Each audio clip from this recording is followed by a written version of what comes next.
How's this for a thumbnail? Stack of silver porn.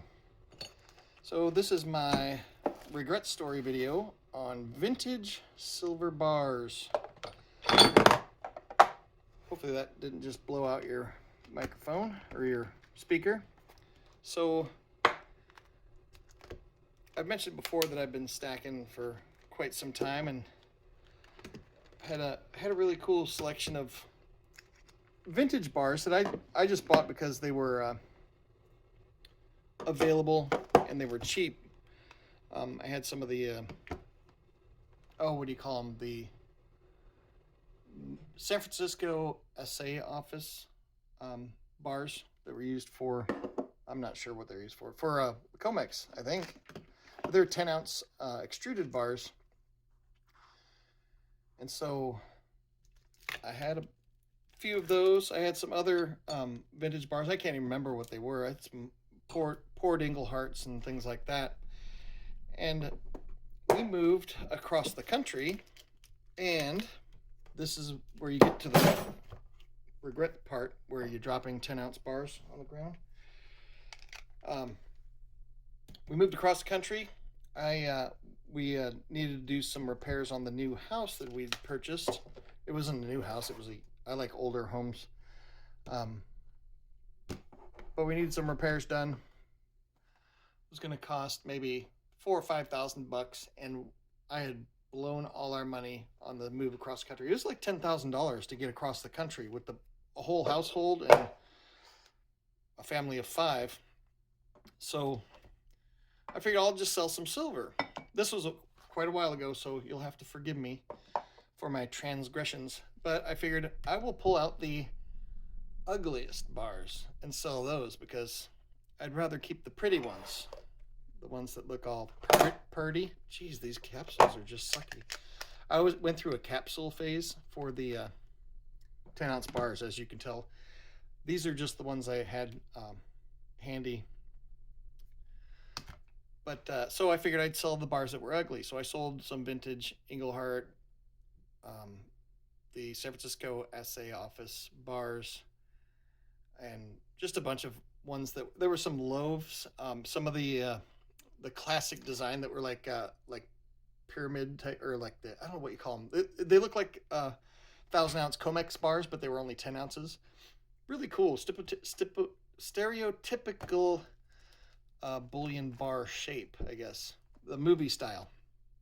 But I sold most of my cool stuff, and that's my regret story. So on to brighter things. I've got more bars now, some cool bars. I only have one of these, the Royal Mint bars, and I would like to get more, but the premiums on these are insane. But I think as an American, these are the premium brand to stack. But I also had a friend of mine that wanted to buy a couple items from me and said, hey, I know you like silver. How about I give you like 20 ounces of silver for the item I was selling him? I was like, yeah, that's totally fine. I'm totally into silver. I said, well, he's like, what format do you like? Do you want like rounds or bars? I'm like, I don't care. To me, 10 ounces is 10 ounces. So I got these 3 years ago in the mail. Johnson Matthey. This one's not as collectible, the Johnson Matthey. This one's the 5 logo bar, and my hands are sweaty. And then I got this Ingleheart Soaring Eagle with the C,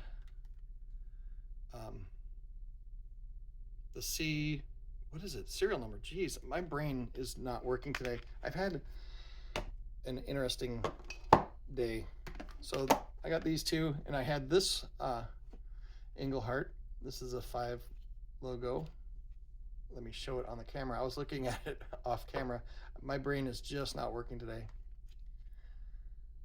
This one was left over because this one was pretty. So I have a lot of experience in stacking, over 30 years, but I have 30 years worth of mistakes as well that I've made. This is a 3 logo. As you can see here, you can see, I really need to take these out of the capsules. The logos, there's 1, 2, 3, 4, 5 complete logos. And this one, this logo's cut off a little bit. This one's cut off a little bit. There's 3 logos on this one. So it's a little bit different style. These are more desirable for some reason, and I'm not sure why, because I would imagine that they're just all, I don't know. I don't know why they're more expensive or more desirable.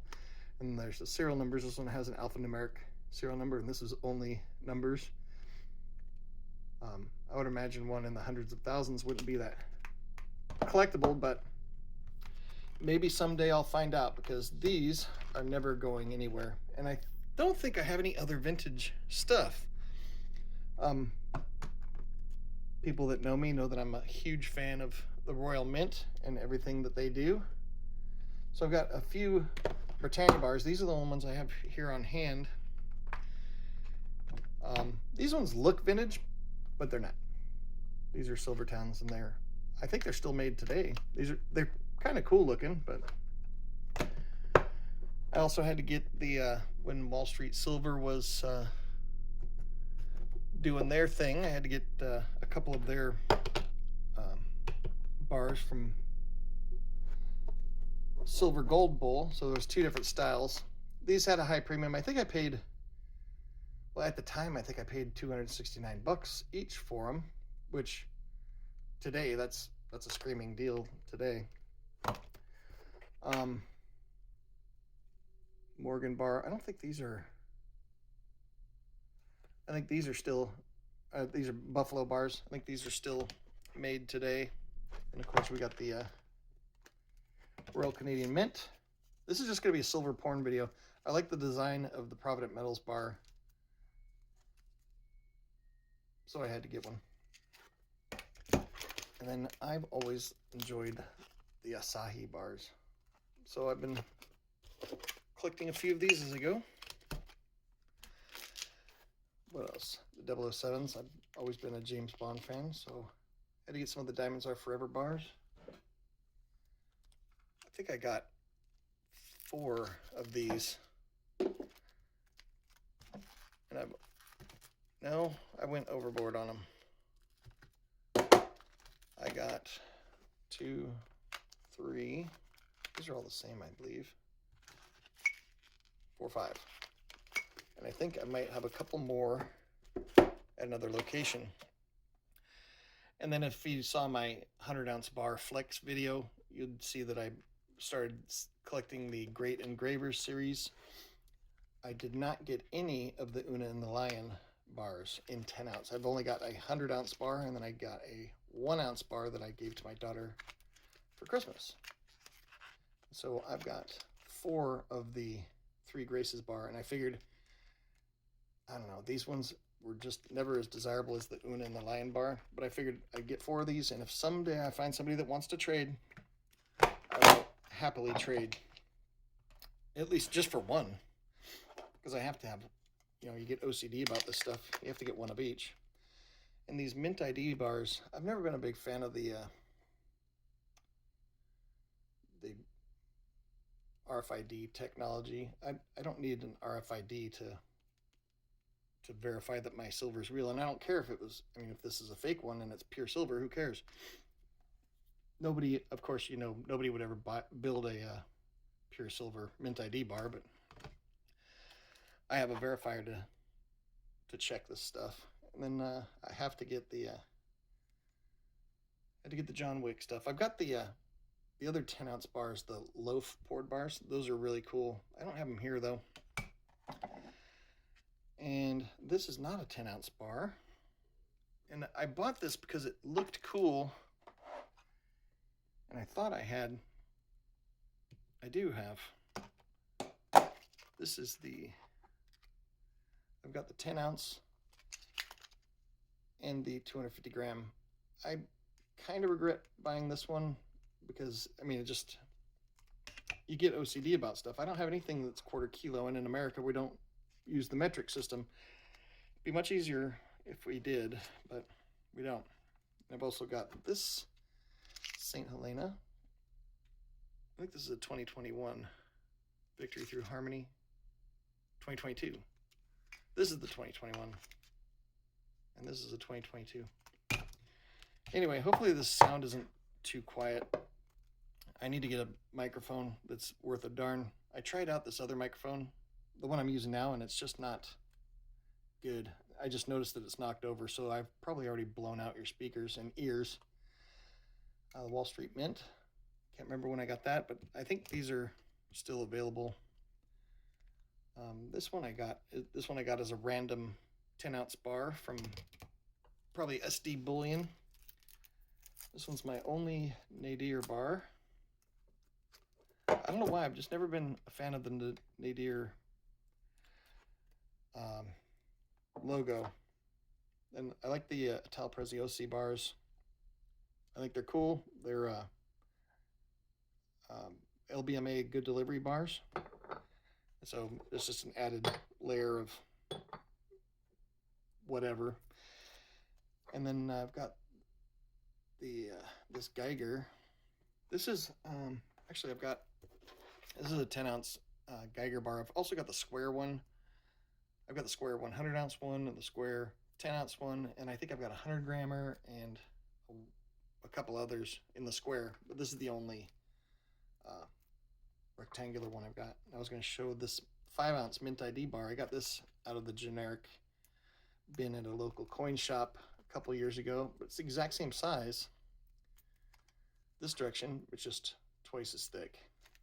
But I'm a fan of Geiger bars. I think they're cool. And I've got this is a vintage bar, the Pan American. This is from Northwest Territorial Mint. There's some drama with them. I can't remember what it was. I think it was you'd order silver from Northwest Territorial Mint and it would take like a year to get. So I can understand why they're not around anymore. But I was always a fan of the Pan American logo. I don't know, it reminded me of a Pan American Airlines for some reason. And just feels nostalgic. This one's cool, Aztec calendar. This is just a silver bar porn video. And I got one more Mint ID that's sealed. Oh, and then I almost forgot the coolest one, I think, out of modern bars. This is from Jay Silver Bowl, and I think he was the one that originally did the Beskar bars. 10.5 ounces, and it's got the assay card. But he did a really good job on these. These things look like the real deal. They're a little bit, they're not super antiqued, but they do look vintage. And it comes with a cool J Silver Bowl little bag with dust on it. But anyway, that's it for today. I just wanted to, I wanted to explain my failures in stacking, and one of the biggest ones was selling vintage silver. And when I sold it, vintage silver just wasn't a thing. Nobody really cared. I mean, the vintage ones were kind of almost looked at as lesser or worth less. So that's my regret story. Anyway, I gotta stack this up and put it all back away. So I'm going to be doing that for a while, and I will see you in the next video, and I hope you guys have an awesome day. Later.